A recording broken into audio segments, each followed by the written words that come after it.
જય Shri Krishna, welcome back to new vlog. કેમ છો? આઈ હોપ બધાય મજામાં હશો. હું પણ મજામાં છું. તો વાગી ગયો છે 1. જો તમને ફટાફટ બતાવી દઉં.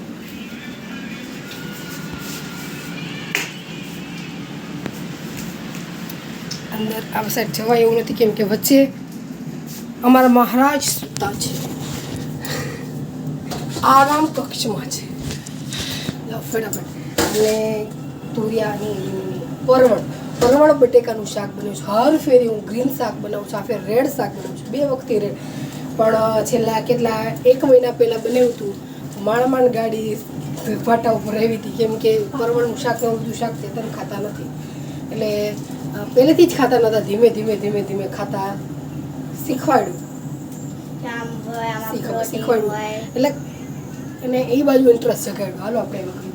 એટલે આ બાજુ આજે બનાવ્યું છે ફટાફટ, કેમ કે ઓલા વખતે બનાવ્યું હતું ને તો શીખવા પરવળ કડવું નીકળ્યું હતું, કડવું શાક થયું હતું. અને આ ફેર મેં રેડ બનાવ્યું છે. તો જો કેવું મસ્ત છે, પરવળ બટેકાનું અને રસ્સાવાળું થોડુંક શાક બન્યું છે. તડકો કંઈક આવો છે. તો થોડાક વિડીયો જે મેં આવેલા સગાઈના ને ઉતાર્યા છે એ 2 પાર્ટ મૂકીશ. બહુ આગળના છે, એટલે 9 તારીખના છે, એટલે 5 દિવસ વાહે. તો મેં કીધું લાઈ મેં મહેનત કરી છે, તો એ તો એક વ્લોગરને જ ખબર હશે. બધા સામે ઉતારું. આ બાજુ મૂકી દીધા છે પુલાવ. કેટલા દિવસથી ખાવાના ઈચ્છા હતી મને. 2 કાકીના હાથના પુલાવ ભાવે, તો મને આજ કૈલાસબા યાદ આવી ગયા. કૈલાસબાના હાથના ખાવાતા, પણ મેં કીધું લાઈ એની સ્ટાઇલમાં જ બનાવું. પણ આપણે નાના હોય મોટા બનાવતા હોય, નાનપણથી ખાધેલું હોય એટલે એની જવાની, પણ એની સ્ટાઇલના એટલે એવો સ્વાદમાં યાદ આવી ગયા હતા. એટલે ફટાફટ મોડું થઈ ગયું છે. હું આવી હતી 12 ને 10, પણ પરવળનું સુધારવામાં છાલ કાઢવામાં એમાં બહુ વાર લાગે, એટલે સમજી જાઓ. એટલે ફટાફટ નેન્સી અને એના પપ્પા હમણાં જ આવ્યા છે. નેન્સીને મેં બધું સ્લાડ સુધારવા બેસાડી દીધી છે. મારી બાબુ મેં એને સાડી પહેરાવી દીધી છે. આ 2 ડુંગળી છે ને, 2 ડુંગળી છે ને સુધાર દે, ટમેટા સુધાર દે, એટલે એ સ્લાડ થઈ જાય. એટલે અને તારા પપ્પાને પૂછી જો કાકડીનું સ્લાડ ખાવું છે કે નહીં, તો કાકડી ના જાય.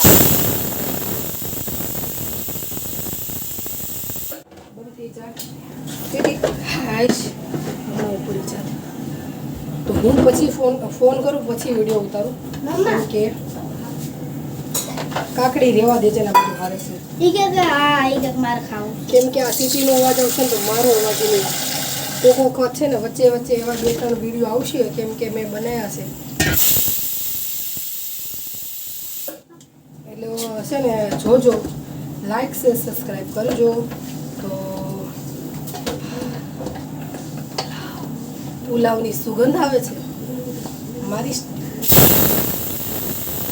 ધ્રુવીની બહુ ખોટી આદત છે, સીટી વાગતી હોય ને ક્યાંક ફાટશે ને તો ખબર પડે.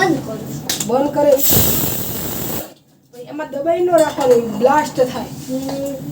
એટલે ફટાફટ જો રોટલી કરી નાખું. છે 4-5 દિવસથી 12 વાગે ને તમે જમી લઈ છે, પણ આજે હું દુકાને ગઈ હતી ને એમાં મોડું થઈ ગયું. ચેતનને ખબર પડે 5 મિનિટે ઊભા નથી. અને 12 ને 15 20 10 12 ને 15માં થોડીક જ વાર હતી, 10 નથી રાખવાના. એટલે મેં 10-15 મિનિટમાં કેટલું ફટાફટ રસોઈ કરી છે ભગવાનને જ ખબર. નેન્સી ફોન અડશે તો લાલ ચટાકદાર પરવળ બટેકાનું શાક અને પુલાવ બનાવ્યા છે, બહુ મસ્ત બનાવ્યા છે. પુલાવ, કાચા મરચાં, રોટલી, મારી વાલી ઠંડી છાશ, અને જો મેં મસ્ત મજાનું કાલ કેરી ગુંદાનું આથણું બનાવ્યું હતું. નેન્સી જરીક ઊંચું નીચું કરતો તો બહુ જો કેવું મસ્ત છે. તો આ ફેર થોડીક સ્ટ્રીક અલગ હતી, ખમણીને કેરી થોડીક અંદર નાખી છે, એટલે બહુ મસ્ત બન્યું છે. અને આ ઝીણી કેરીની કટકી છે, ટમેટા છે સ્લાડમાં, અને ડુંગળી છે. હાલો બધાય જમવા. વાગી ગયા છે 8. ચેતન બહાર જમવા જવાના હતા, અચાનક જ પ્લાન કર્યો પાણીપુરીનો. તો આજે બનાવી રહ્યા છે જલજલિત પાણીપુરી, જલજલિત અત્યારે તો પાણી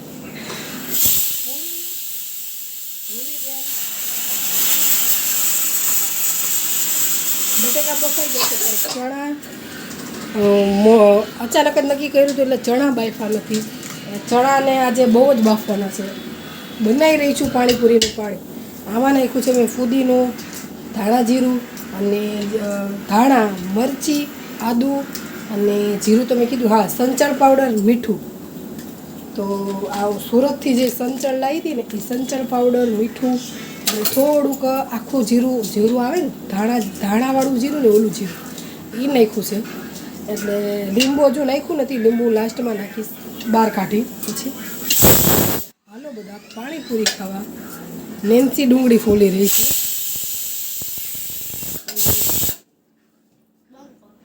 નહીં તું બંધ કરવા.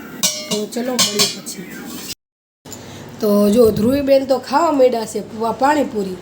આ બાજુ હું દહીં પૂરી બનાવી રહી છું. તો હાલો બધા ખાવા અને લાઈક શેર સબસ્ક્રાઈબ કરજો. અને મેં કીધું તો એમ થોડાક આગલા વિડીયો છે બધા એ હું તમને આમાં થોડાક નાખતી રહીશ, અડધા એટલે બધા લાઈક શેર સબસ્ક્રાઈબ કરજો. ચલો બાય.